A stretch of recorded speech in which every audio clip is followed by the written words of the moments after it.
मंगलम भगवान वीरो मंगलम गौतमो गणी मंगलम कुंद कुंदार्यो जैन धर्मोस्तु मंगलम सर्वमंगलमांगल्यम सर्वकल्याणकारकं प्रधानं सर्वधर्माणां जैनं जयतु शासनं। मैं नमो तीर्थनायक को, नमो ओंकार वाणी को, नमो उन कुंद प्रभु को जिन्होंने ओंकार धारण की। अहो उपकार जिनवर का, कुंद का दिव्य वाणी का, जिन कुंद ध्वनि दाता उन कहान स्वामी का। रमियूणजिणं वीरं अनन्तवर्णानदंसन् सहावं भोक्ष्यामिनियं सारं केवली शुद्ध केवली भणिदम्। नियम सार जी परमागम ग्रंथ में अपने निश्चय परमावश्यक अधिकार उसके 149 गाथा के उपरांत जो कलश है उसकी स्वाध्याय चल रही है। और अभी अपन जो सीडी प्रवचन मोक्ष अधिकार का गुरुदेव श्री का सुन रहे थे, उसमें चूँकि अपन ने एक दिन और इसके क्रम की चर्चा करी थी कि बात तो यहाँ से शुरू हुई कि आत्मा और रागादि के दुधाकरण की, यानी यह जीव को अनादि से यह आत्मा जो चैतन्य स्वरूप है इसका भान नहीं और परिणति में वर्तने वाले रागादि विकार से एकत्व है और यह अपने को रागादि विकार रूप जानता है और मानता है। तो फिर ये संसार में भटकने का कारण है। तो फिर मुक्ति का उपाय क्या कि आत्मा और राग में पृथक्करण, उन दोनों की भिन्नता है, उस भिन्नता का भान होकर भिन्न स्वरूप चैतन्य भगवान का अनुभव में आस्वादन होना, उसमें लीनता एकाग्रता, इसके द्वारा मोक्ष की प्राप्ति होती है। ये अपना चला आ रहा था। तो कहा इसका उपाय क्या, तो उसमें ये सब चर्चा आ गई थी कि बंद को जानते रहने से, बंद के विचार से मुक्ति नहीं होती, उन दोनों के पृथक्करण से ही मुक्ति है। तो कहा पृथक्करण का उपाय क्या कि भगवती प्रज्ञा ही उसका एक उपाय है। तब भगवती प्रज्ञा जिसे कहा वो क्या, वो आज के प्रवचन में भी बहुत स्पष्ट आया, कल भी आया था कि प्रज्ञा प्रज्ञा शब्द चलता ना, प्रज्ञा छीणी। तो करना क्या प्रज्ञा छीणी का, कोई हथौड़ा तो रहे नहीं अपने पास। तो क्या करना है कि जो वर्तता हुआ अपना वर्तमान उपयोग है, यानी जानने की दशा है। आज गुरुदेव ने बोला था कि चेतक को चेतक में झुका, चैत्य से दूर हो जा, है ना। तो उसको कल इस प्रकार की भाषा से बोला था कि रागादि पर से वर्तमान पर्याय का लक्ष्य छोड़कर अपना जो एक रूपता से प्रवाहित जो चैतन्य स्वरूप जानन जानन जानन जानन जानन पने का एक रूप जो शुद्ध जानन प्रवाह है, वो आत्मा का लक्षण है। और रागादि है वह अनात्म भाव, वह जानने में आने योग्य भाव, वह आत्मा के स्वरूप से विपरीत भाव है। तो करना क्या, प्रज्ञा छीनी माने क्या हुई परिभाषा कि जो वर्तमान पर्याय आत्मा तरफ झुके और रागादि का लक्ष्य छोड़े, उस वर्तमान पर्याय को प्रज्ञा छीनी कहते हैं। यहाँ तक तो शिष्य ने बात समझ ली। अब उसने ये कहा कि महाराज आपने बड़ी अच्छी बात कही, पृथक्करण के लिए प्रज्ञा, भगवती प्रज्ञा ही एकमात्र उपाय है। लेकिन अब हमारी समस्या ये है कि चैत्य चेतक भाव की अति निकटता के कारण, आया था ना प्रकरण, चैत्य चेतक भाव की अति निकटता के कारण हम उस प्रज्ञा के द्वारा इन दोनों में भिन्नता कैसे करें? क्योंकि आपने फरमाया कि वर्तमान उपयोग को रागादि की तरफ से लक्ष्य छोड़कर अपने स्वरूप की तरफ झुकाना। तो अब हम झुकाएं तो तब कि जब हमें वह जुदा दिखे तब। भाई चैत्य चेतक भाव हमें तो अति निकटता दिखाई देती है, और है भी अति निकटता।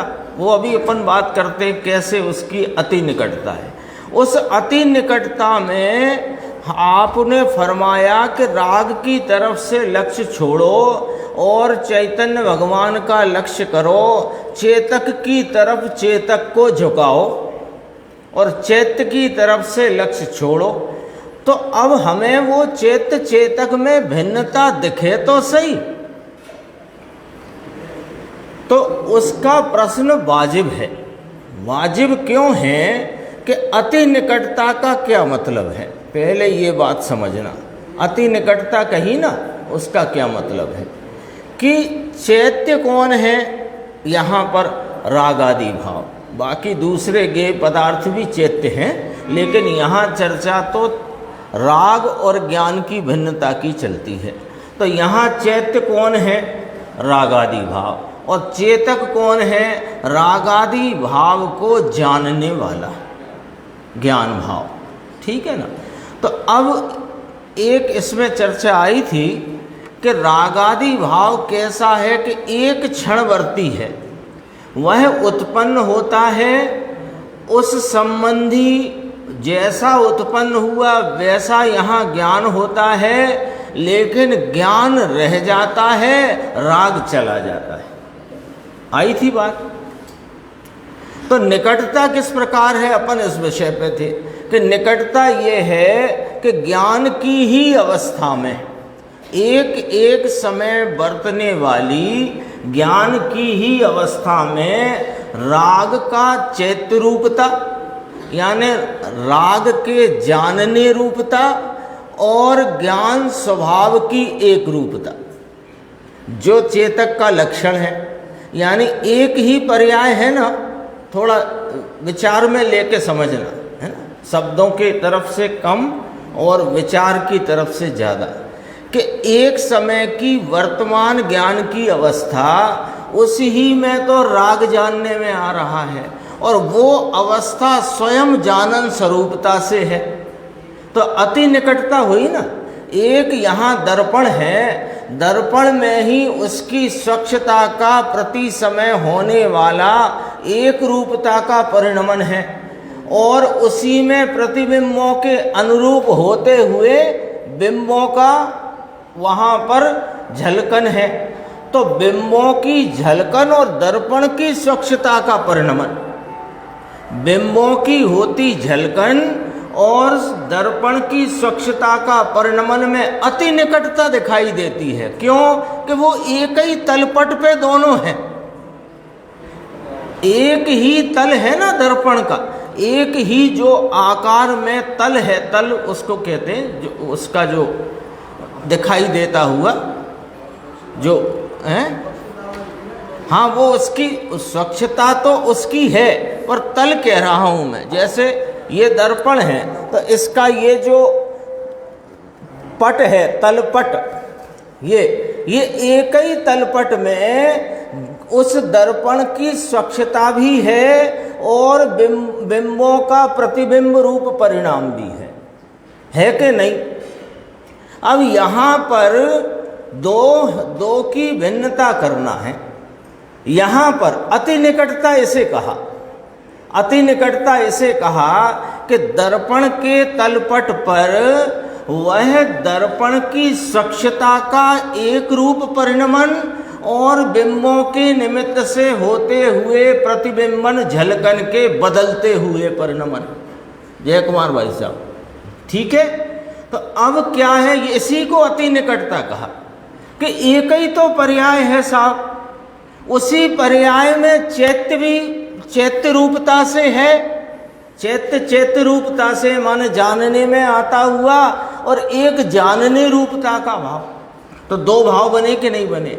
अब यहाँ देखो एक चाबी मिलती है अपने को कि जो प्रश्नकार का प्रश्न आपका प्रश्न बन गया कि नहीं बन गया। पहले तो ये समझो कि उस प्रश्नकार ने प्रश्न रखा कि चैत्य चेतक भाव की अति निकटता के कारण हम प्रज्ञा द्वारा पृथक कैसे करें। तो ये प्रश्न अपना बन गया कि नहीं बन गया अभी, कि अति निकटता किस प्रकार है और अब प्रज्ञा का प्रयोग कैसे करें। ये प्रश्न यदि अपना बन गया तो अब यहाँ पर एक बात और स्पष्ट हो गई कि तुम हमारा यदि यह प्रश्न बन गया है तो हमने ये तो स्वीकार कर लिया है कि दो हैं और भिन्न हैं।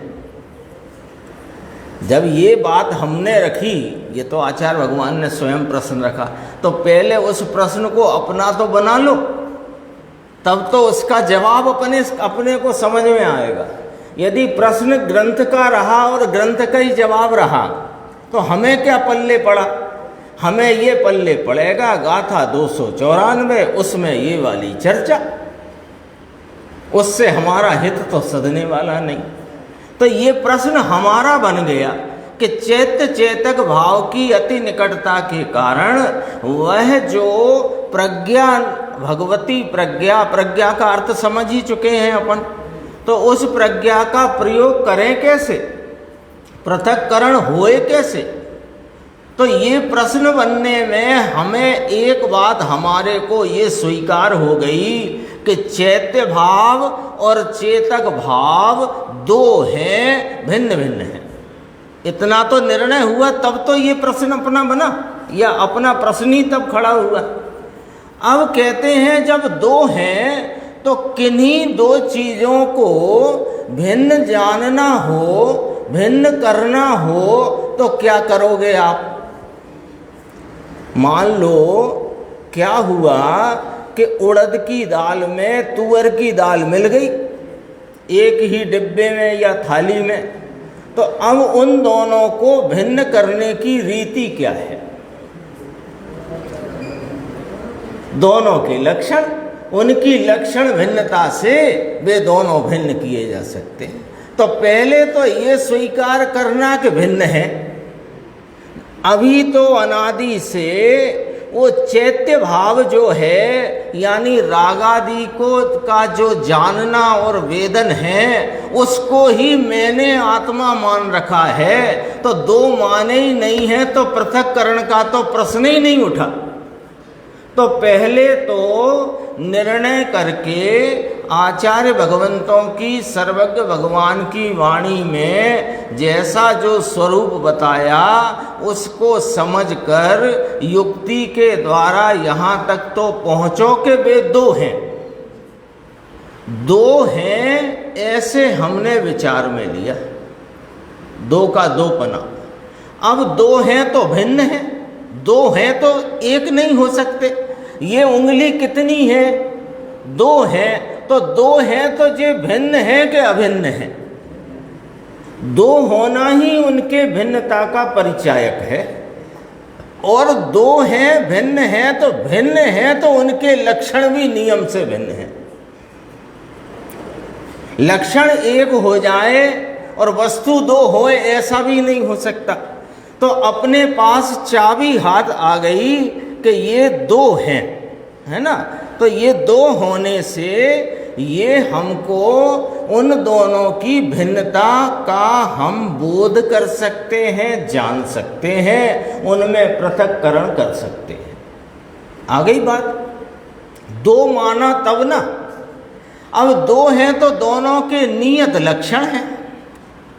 जैसे चलो दाल के मिलना तो मोटी बात है, लेकिन दूध और पानी एक गिलास में मिला हुआ है, तो इतना हमको भान हुआ कि यहाँ दूध और पानी दोनों की अति निकटता है। तो दोनों की अति निकटता है तो दो हैं ये निर्णय हुआ, और दो भिन्न भिन्न हैं ये निर्णय हुआ। लॉजिक से समझना है अपने को। तो दो है निर्णय हुआ, दो में भिन्नता है निर्णय हुआ, और भिन्नता ही यह कहती है कि दो के लक्षण भी भिन्न हैं। यदि लक्षण भिन्न ना हो तो दो ना हो। आ गई बात स्पष्ट। अब वह एक ही गिलास में रहा हुआ दूध और पानी, एक ही गिलास में, उसमें दूध दूध के लक्षण से नाम स्निग्धता के लक्षण वाला है, और पानी स्निग्धता के रहित लक्षण वाला है। तो हमने उसमें भिन्नता कैसे कर ली कि जो अब आता है ना, दूध आता है घर पे, तो क्या करते हो आप, हाल के हाल लेप्टोमीटर डालते हो उसमें, कि बस कि जैसे ही दूध आया तो कढ़ाई पे चढ़ाकर भाप वाप बनाकर और फिर मावा बना लेते हो क्या। वो जो दूध आता है तो उसमें उंगली डाली, उंगली डाल करके क्या देखते हो, स्निग्धता का ज्ञान करते ना अपन। तो स्निग्धता का ज्ञान क्यों करते हो, क्यों करते हो ऐसे, कि स्निग्धता है वो दूध है, और जितनी स्निग्धता कम है वो पानी है। ऐसे ही करते हो ना। तो स्निग्धता दूध का लक्षण और स्निग्धता से रहित जो है वो पानी का लक्षण। ऐसे ही यह गुरुदेव श्री ने देखो लिया था, कल आएगा दरअसल वो, लेकिन अपन पढ़ लेते हैं, क्योंकि अब बात यहाँ तक पहुँच गई है तो वहाँ तक अपन पहुँच जाएं। कल आएगा वो शायद, मैंने देखा तो था, कहाँ गया।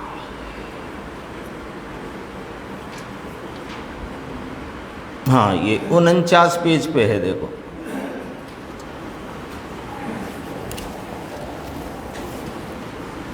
ऊपर की 1.5 पंक्ति छोड़कर।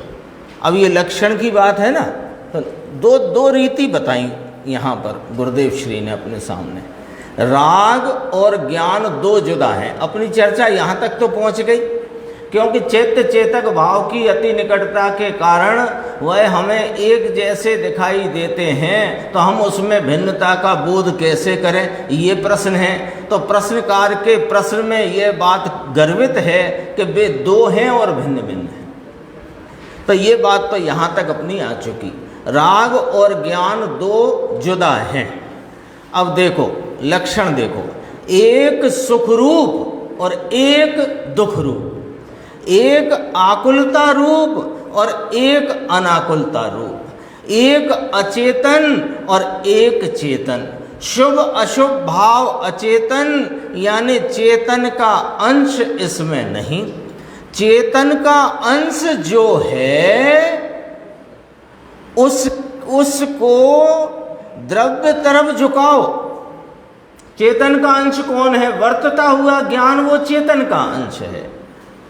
वर्तता हुआ ज्ञान वो चेतन का अंश है, उसको द्रव्य तरफ झुकाओ। द्रव्य कौन है, कि वह चेतनता चेतनता चेतनता चेतनता चेतनता चेतनता, यानी चैतन्य चैतन्य चैतन्य चैतन्य चैतन्य चैतन्य, एक धारा से जो जानन जानन जानन पने का एक रूपता वाला सदरस रहता हुआ सदा काल प्रवाह स्वरूप जो है वह द्रव्य है। उसकी तरफ झुका दो, किसको, वर्तमान ज्ञान के अंश को। तो उधर झुकाओगे तो राग से छूटे पड़ जाओगे। क्यों, कि आपको लक्षण पकड़ में आ गया ना, कि जो दुख रूप है, जो आकुलता रूप है, जो अचेतन स्वरूप है, जिसमें चेतनता का अंश नहीं है, वो राग है। जो चेतन स्वरूप है, जो चेतनता से भरा हुआ है, जो प्रति समय चेतन चेतन चेतन चेतन की एक रूपता वाला भाव है, वह ज्ञान है। और जो उस ज्ञान में जो आकुलता रूप वेदन हो रहा है, वो आकुलता राग है। आ गई बात। अभी एक विधि और बताएंगे, अभी तो ये इसकी चर्चा और भी चलेगी, यानी ये गंभीर से गंभीर विषय है ये 294 नंबर। इसके बाद 361 नंबर प्रवचन और गंभीर है, जो अगला आने वाला है, अपने को परसों मिलेगा वो सुनने को, है प्रैक्टिकल है। अब ये प्रैक्टिकल करने के लिए क्या करना है? पहाड़ों पे नहीं जाना, मंदिर में नहीं जाना, कहीं नहीं जाना, ये अपने ज्ञान की दशा में, विचार श्रेणी में निर्णयात्मक रूप से लक्षण भिन्नता को लेकर निर्णय करना है। और निर्णय करने से वस्तु की महिमा आती है, वस्तु की महिमा में उसकी रुचि पुष्ट होती है, रुचि की पुष्टता में वीर का स्फुरायमान होता है, इसलिए पुरुषार्थ उधर काम करता है। बाकी आप लाख कोशिश करना कि मैं उपयोग पलट दूं पलट दूं पलट दूं पलट दूं, तो वो जहाँ से पलटना चाहते हो ना, वहीं रहेगा वो। कहाँ से पलटना है? राग पर से पलटना है ना, तो राग से पलटना है। मैं राग से उपयोग पलट लूँ, मैं राग नहीं हूँ, मैं राग नहीं हूँ, मैं राग नहीं हूँ, मैं तो चेतन हूँ, मैं तो राग नहीं हूँ। अरे राग की तो माला जप रहे हो, उपयोग कैसे स्वरूप की तरफ? अच्छा तो गायक की जप लेते हैं, गायक की, मैं तो गायक हूँ, एक रूप गायक परमात्मा, गायक भगवान, गायक भगवान। कैसा होता है गायक भगवान? राग से रहित।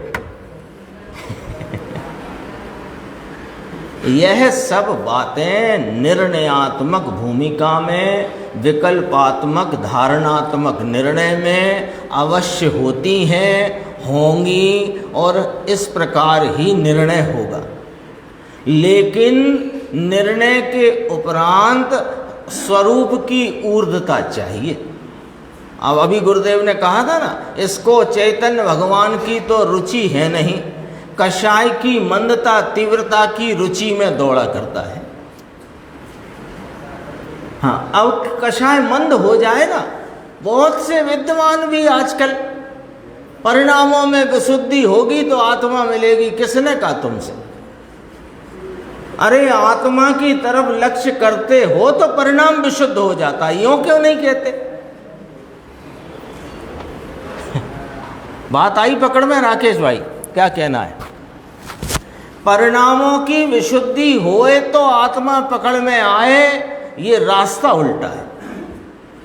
आत्मा की महिमा, आत्मा की ऊर्ध्वता, आत्मा की रुचि में जो उपयोग जाता है तो परिणाम विशुद्ध ही होता है। उल्टे चलना चाहते। अभी कहा ना, कितना जहर डालें कि अमृत उसमें से प्रकट हो जाए, सब गुरुदेव ने ही कहा। फिर एक और इसमें बहुत अच्छी बात आई, एक तो आ गई ना नियत लक्षण, बंध का लक्षण दुख रूप है ना भाई साहब, दुख रूप, आकुलता रूप, अचेतन रूप, चेतनता का अंश नहीं, और मैं चैतन्य स्वरूप। और कैसा चेतन स्वरूप? चेतन चेतन चेतन चेतन चेतन चेतन चेतन चेतन, जानन जानन जानन जानन जानन पने की एक रूपता का सदृश प्रवाह जो है, वह मैं वस्तु हूँ। और वहाँ पर जो वेदन में आ रहा है राग, वह आकुलता रूप है। तो राग का लक्षण आकुलता हुआ ना, तो जो आकुलता है वो मैं नहीं। ये तो अभी लक्षण भिन्नता कराई। अब यहाँ पर एक गुरुदेव ने बहुत ही गंभीर चाबी दी। एक प्रकार ये हो गया, एक और बात आती है।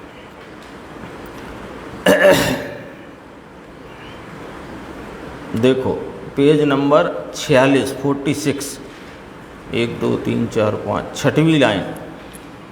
ऊपर से। ये इतनी सरल रीति है टीटू भाई, बिल्कुल प्रैक्टिकल। देखो, जणावा योग्य छे ये क्षणिक छे,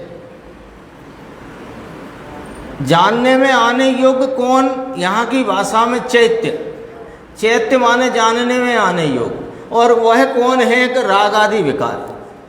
ठीक है, राग आदि विकार है, ये क्षणिक है। यह जानने योग्य राग विकार जानने में आता है और खिर जाता है। कितनी देर रहता है, एक समय, अगले समय व्यय को प्राप्त होता है। ठीक है, और जानने वाला जान करके टिका रहता है। कितनी सरल बात बोलो, इस पर से पकड़ लो, ये चाबी है मास्टर की, ये लगा दो और आपको अपने चैतन्य परमात्मा की आनंद स्वरूपता का आस्वादन ना आए तो गारंटी, गारंटी। देखो कितनी, अब जैसे एक अपन विचार, थोड़ा सा उदाहरण के लिए, विचार में, अपन विचार में बैठे हैं हम, तो विचार में कोई भी विचार चल सकता है, भगवान के स्वरूप का चल सकता है, आत्मा के स्वरूप का चल सकता है, मंडी का चल सकता है, भोजन का चल सकता है, कोई विचार चलता। वहाँ पर अब जरा बुद्धि चलाओ विचारों के साथ। बुद्धि माने यहाँ पर अपन निर्णयात्मक तरीके से विचार करते हैं कि ये जो भोजन के प्रति का, मंडी के प्रति का, दुकान के प्रति का, भगवान के प्रति का, या जो शास्त्र में गायक का जो स्वरूप चैतन्य का, अचेतन का स्वरूप अपन ने वाचा समझा, उसके प्रति का विचार चलता है। तो हर विचार के इस प्रवाह में, विचारों की इस श्रेणी में वो एक एक भाव आता है और जाता है, आता है और जाता है, आता है और जाता है। कल आप गए थे, मान लो कहीं किसी दावत में, तो वहाँ क्या क्या विचार में आ गई बात, तो वो जो वस्तुओं का वहाँ पर स्मरण में आया, ये वस्तु लेकिन वो फिर चला जाता है ना, वो विकारी भाव है ना, वह चला जाता है। लेकिन वह विकारी भाव को जानने वाला वो हर विचार में, हर वस्तु के हर भाव को जानते काल में टिका रहता है कि नहीं टिका रहता? जानने वाला टिका रहता है कि नहीं? कैसे टिका रहता है? कि जानने रूपता से। वो जो जानने में आया, वो आया और गया, आया और गया, आया और गया, और ये जानने रूपता से टिका सो टिका। तो जो टिकाऊ भाव है, जो एक रूपता से रहा हुआ है, जो सदृश रूप भाव है, उस सदृशता का जो स्वरूप है या जो सदृशता लक्षण है, वह मैं हूँ, और जो विसदृश है वो मैं नहीं हूँ। हो गई? इससे ज़्यादा प्रैक्टिकल चर्चा गुरुदेव श्री ने कही अपने सामने, बोलो क्या हो सकती है। देखो, जान नारा गुजराती में ही पढ़ते हैं, समझ तो सभी लेंगे, कोई दिक्कत नहीं है, उसमें मिठास है। जान नारो जानी ने स्थिर रहे छे, रागादि जणाय छे, ये जणावा योग्य रागादि जणाय ने खरी जाय छे, जणाय ने खरी जाय छे। जानने में आता है, खिर जाता है, जानने में आता है, खिर जाता है, जानने में आता है, खिर जाता है। फिर कौन नहीं चला जाता? कि जानना स्वरूप वह कहीं नहीं चला जाता। तो जो कहीं नहीं चला जाता वह मैं हूं। यह तेरी चीज नहीं, झीणू पड़े भाई। कितनी बढ़िया चर्चा। और वास्तव में आचार्य अमृतचंद्र भगवान ने इस चर्चा को यहाँ स्वयं टीका में प्रश्न रूप से उपस्थित किया, और फिर नियत लक्षणों से उनकी भिन्नता का भान किया जा सकता है। इस प्रकार का उन्होंने उत्तर भी दिया। एक बॉक्स की अपन ने याद करी थी परसों, पेज नंबर है 32। इसको भी ले लेते हैं। प्रश्न है 32 नंबर है।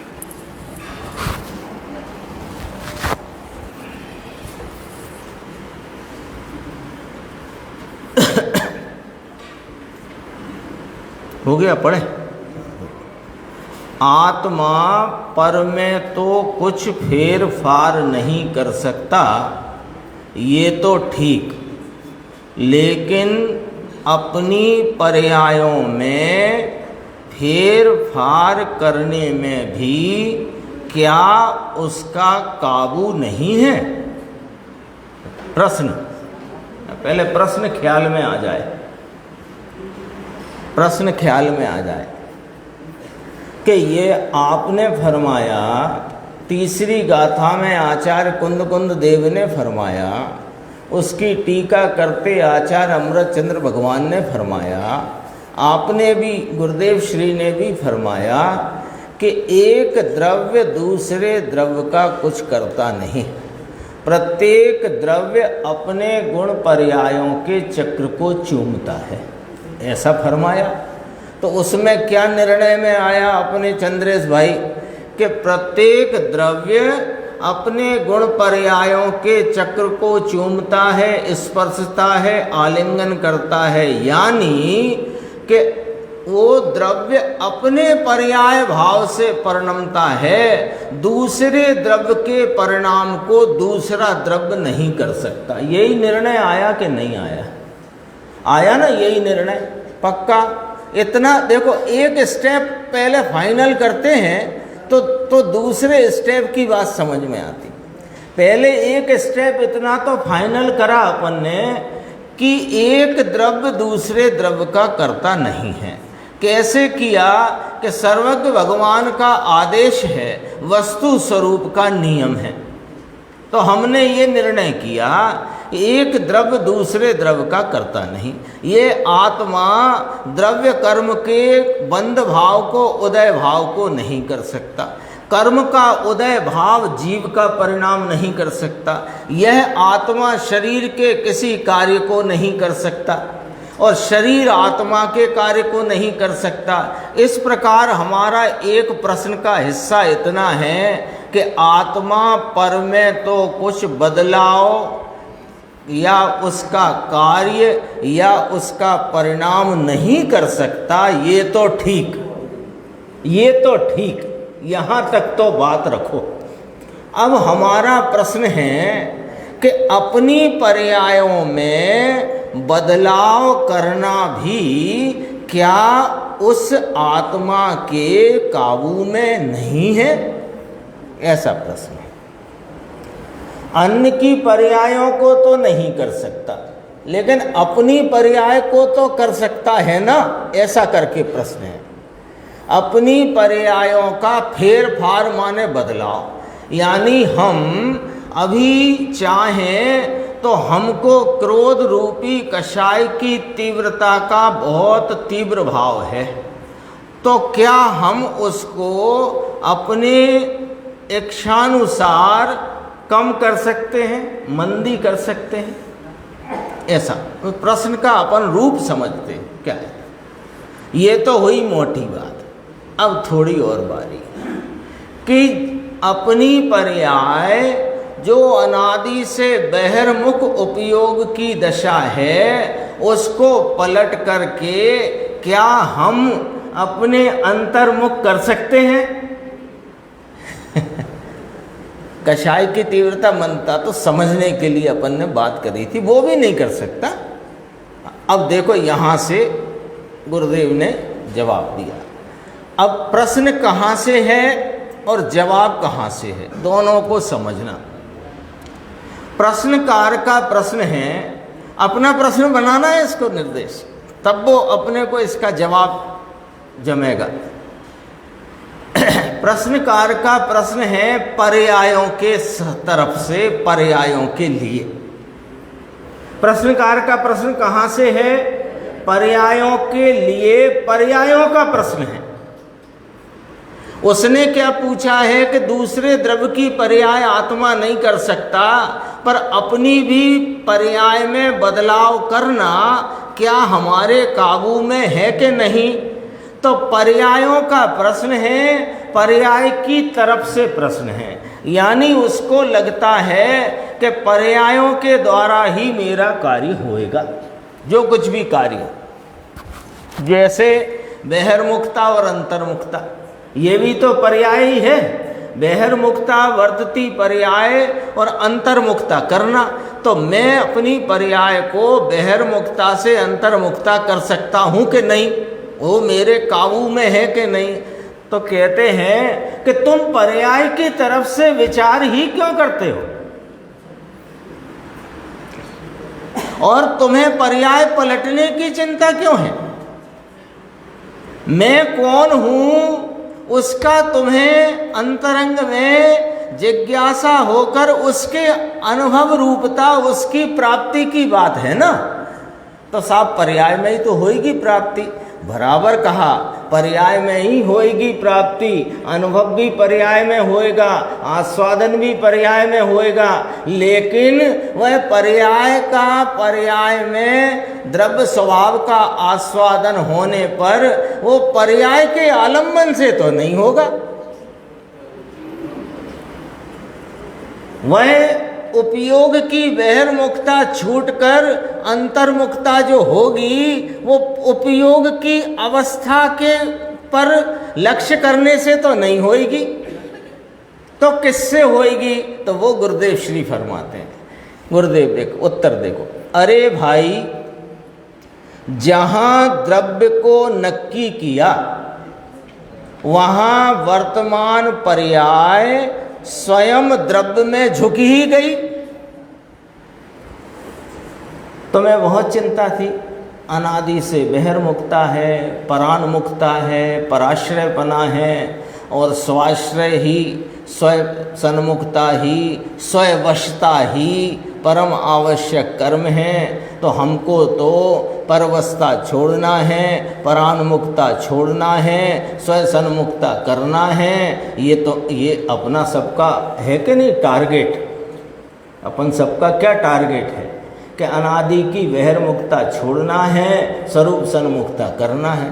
तो कहा कि उन पर दृष्टि रखने से होएगी नहीं। तो कैसे होएगी? कि सुनो, जहां द्रव्य को नक्की किया, नक्की किया समझ गए ना? नक्की किया माने निर्णय किया, शास्त्र की भाषा में निर्णय किया। जहां द्रव्य स्वभाव का, उसकी एक रूपता का, उसके ध्रुव स्वरूप का, उसके चैतन्य भाव का, उसके सदरसपने का, उसके टंकोत्कीर्णता का जो निर्णय किया, तो वर्तमान पर्याय स्वयं द्रव्य में झुक ही गई, झुक ही गई। अब बताओ तुम्हें किसे पलटना है? पची तारे कोने फेरब्बू छे।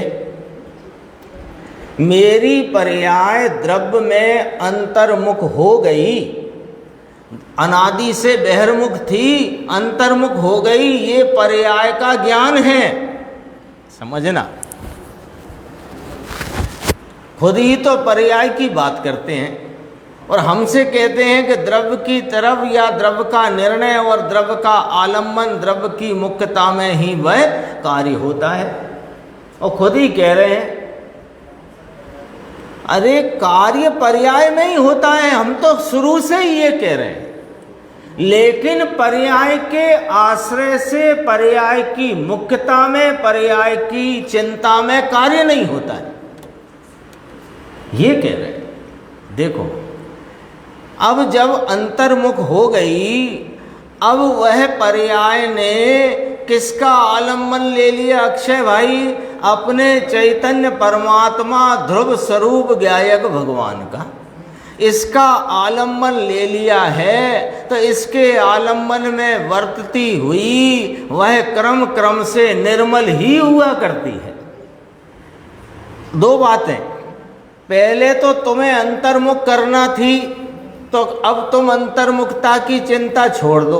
तुम तो द्रव्य स्वभाव कायम एक रूप रहने वाला, उसको निर्णय करो तो वह तो अपने आप ही अंदर आ गई। अब दूसरी चिंता अपनी, उसकी नहीं, जिसकी अंदर आ गई उसे कोई चिंता नहीं है। अपनी चिंता जब तक अपना कार्य नहीं हुआ। अब अपनी क्या चिंता कि साहब अंतर्मुख तो हो गई, अब स्थिरता कैसे बढ़ाएं और निर्मलता कैसे बढ़ाएं और वीतरागता कैसे बढ़े और पूर्णता कैसे प्राप्त होए। ये चिंता अज्ञानी को है। ज्ञानी को कभी ये चिंता ही नहीं होती, कभी चिंता नहीं। जिस क्षण से उसने अपने इस चैतन्य परमात्मा को, अपने निभ्रांत स्वरूप को, अपने गायक भगवान को आलम्बन लेकर उसके आंशिक रूप से प्रकट अनंत गुणों का निर्मल स्वाद चखा है और उसमें आप रूपता की प्रतीति करी है, उसके तो कोई प्रकार की हड़बड़ाहट आकुलता खत्म ही हो गई। अब कैसे स्थिरता बढ़ेगी उसे कोई, उसकी उतावली नहीं है। उतावली होती है अज्ञानी को कि पता नहीं है उसे, इसलिए पता लग जाए तो फिर क्या दिक्कत है। देखो अब वह निर्मल क्रम क्रम से ही हुआ करती है, शांति बढ़ती जाती है। इस प्रकार पर्याय स्वयं जहाँ द्रव्य में अंतर्मग्न हो गई, अब वहाँ उसको पलटने का क्या रहा। क्यों तुम चिंतित थे? अपनी पर्याय काबू में हमारे तो रखो, यानी अन्य की पर्याय हम नहीं कर सकते, हमारी पर्याय का काबू नहीं हमको। अरे तुझे पलटना ही क्यों? अब देखो तेने फेरब बानू क्या रे हो, अब कहाँ रहा पलटने का मामला। वह पर्याय स्वयं द्रव्य के काबू में आ ही गई है। काबू की बात करी थी तो वो द्रव्य के काबू में आ गई। कैसे कि जिस पर्याय ने द्रव्य स्वभाव का आलम्बन लिया तो द्रव्य काबू में नहीं आ गया, पर्याय काबू में आ गई द्रव्य के। ऐसा कैसे? कैसे सुनो, पर्याय आएगी कहाँ से? द्रव्य में से। इसलिए जहाँ पूर्ण द्रव्य को काबू में ले लिया, काबू में ले लिया माने श्रद्धा ज्ञान में स्वीकार कर लिया, वहाँ पर्याय काबू में आ ही गई। अर्थात कि द्रव्य के आश्रय से पर्यायें सम्यक निर्मल ही होने लग गईं। जहाँ स्वभाव नक्की किया वहाँ ही मिथ्या ज्ञान टलकर सम्यक ज्ञान हुआ, मिथ्या श्रद्धा पलटकर सम्यक दर्शन हुआ। इस प्रमाण से निर्मल पर्याय होने लगी। ये भी वस्तु का धर्म है। निर्मल पर्यायों का परिणमन होते जाना, यानी शुद्धि की उत्पत्ति और शुद्धि की वृद्धि, ये पर्यायों में होने वाला वस्तु का ही धर्म है। शुद्धि की वृद्धि कहाँ होगी? द्रव्य में कि पर्याय में? पर्याय में होगी। तो पर्याय में शुद्धि की वृद्धि हो, ये किसका धर्म है? कि ये द्रव्य ने धारण किया है भाव। धारी राखे, धर्म किसे कहते हैं? धारी राखेला भाव, धारण करके रखा हुआ जो भाव है उसका नाम धर्म है। देखो वस्तु कहाँ तक, इस प्रमाण से निर्मल पर्याय होने लगी, वह भी वस्तु का धर्म है। वस्तु का स्वभाव नहीं पलटा। बताओ वस्तु का स्वभाव पलट गया क्या? जब अज्ञानी था तब अन्य स्वभाव था, अब ज्ञानी हुआ अन्य स्वभाव है, भगवान हुआ अन्य स्वभाव है कि नाना, वो नहीं बदलता, यही उसका स्वभाव है। तो पर्यायों के क्रम की धारा नहीं टूटी। अब जरा गंभीर है ये दो पंक्ति। स्वभाव नहीं बदला, आत्मा चैतन्य भगवान यह ज्ञायक प्रभु, इसका स्वभाव नहीं बदला और पर्यायों के क्रम की धारा नहीं टूटी।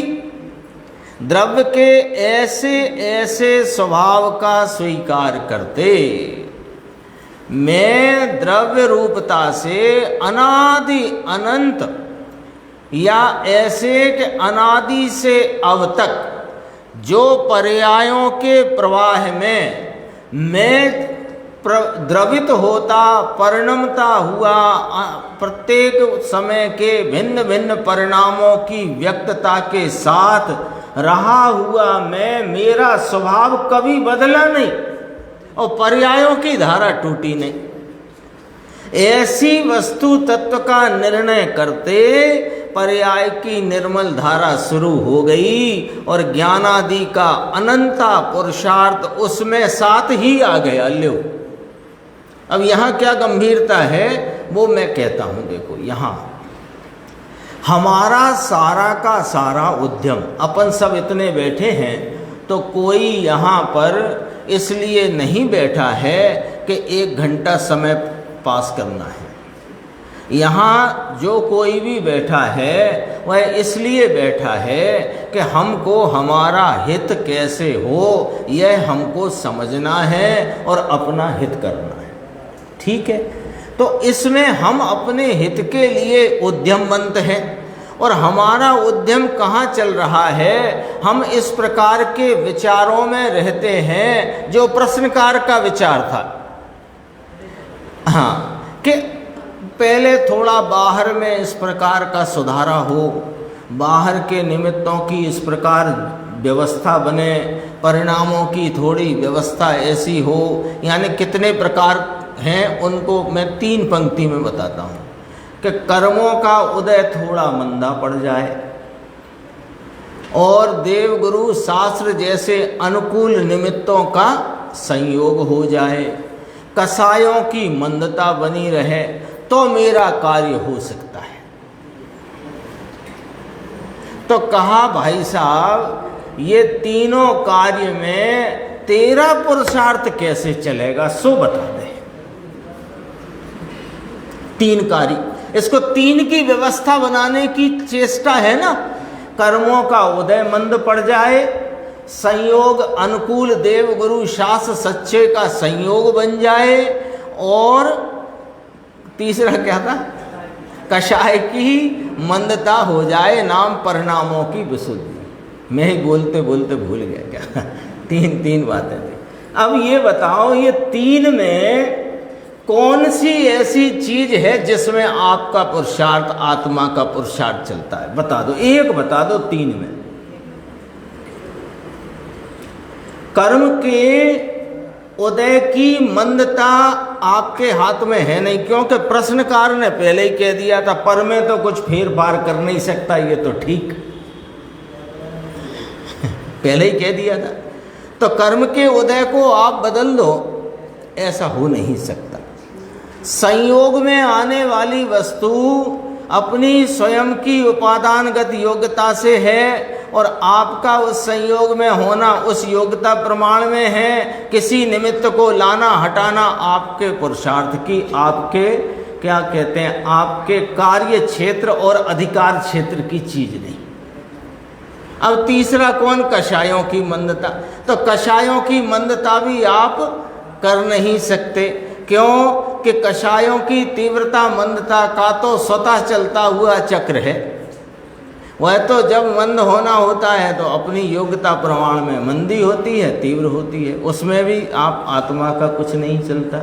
अब बचा क्या पुरुषार्थ। अब पुरुषार्थ क्या बचा कि ये बचा जो अभी गाथा 294 में चल रहा था कि नियत लक्षणों से भिन्नता का बोध करके, स्वरूप का निर्णय करके, एक रूप प्रवाह में रहने वाले अपने चैतन्य स्वरूप का आलम्बन लिया तो पर्याय में निर्मलता उत्पन्न हुई और वह निर्मलता की पर्याय चला ही करती है। अब तुम्हें किसे पलटना है सो बताओ। आ गई बात। देखो नीचे स्वय, समय ज़्यादा हो गया, आप वो निर्देश भाई अब पूरा ही करें ना बॉक्स। स्वय अथवा के पर कोई द्रव्य को, कोई गुण को कि कोई पर्याय को पलटने की बुद्धि जब न रही तो वहाँ ज्ञान ज्ञान में ही ठहर गया। ठहर गया माने ज्ञान ने ज्ञान का आलम्बन ले लिया, अर्थात एकला वीतरागी ज्ञाता भाव ही रह गया उसको अल्पकाल में मुक्ति होगी ही। लिखा है, ही लिखा है ना। बस बस अब तेरे का ही चिंता है। एक बार अपने इस चैतन्य परमात्मा का आलम्बन लिया तो शुद्धि हो गई, और आलम्बन के इस प्रवाह में, निर्मलता की धारा में मुक्ति होगी ही। अब तुम्हें चिंता किस बात की? क्या करना, क्या करें, कैसे करें, कैसे वितराग। बहुत समय निकल गया अविरति में। कोई ऐसा सोचे, वे नहीं सोचते चौथे गुण स्थान और आगे के गुण स्थान वाले। हम सोचते हैं उनके बारे में कि चौथे गुण स्थान में बहुत दिन हो गए, तो अब आप आगे क्यों नहीं बढ़ते? एक ने तो गुरुदेव को पत्र लिख दिया, गुरुदेव को पत्र लिख दिया एक कोई सज्जन ने कि आप ये जो मुनि क्यों नहीं बन जाते? यदि सम्यक दृष्टि के, सम्यक दर्शन के उपरांत ही सच्चा मुनि बना होता तो ले लो, क्यों नहीं लेते हो? अरे ये निर्मलता की धारा शुरू हो गई, क्रम क्रम से होती जाती है, उसको मुक्ति होगी ही। बस पर्याय पलटने की परवाह किसे है? पर्याय पलटने की परवाह होती है पज्जय मूढ़ा पर समया मिथ्या दृष्टि को। और जिसने द्रव्य स्वभाव का आलम्बन लिया, उसे पर्याय पलटने की कोई चिंता कभी रहती नहीं। वह तो एक द्रव्य स्वभाव के आलम्बन में, उसके आश्रय में रहता है। बस एकला उसको ज्ञान में ज्ञाता दृष्टापना रहना, ये ही स्वरूप है, वह ही सबका सार है। अंतर की यह बात जिसको ख्याल में ना आए, उसको कहीं ना कहीं पर में अथवा पर्याय में फेर फार करने का मन होता है। ज्ञाता भाव को चूक कर कुछ भी फेर फार करने की बुद्धि वह मिथ्या बुद्धि है। ये बॉक्स था। अपनी इसकी चर्चा आज नहीं हो पाई, अपन आगे की स्वाध्याय में।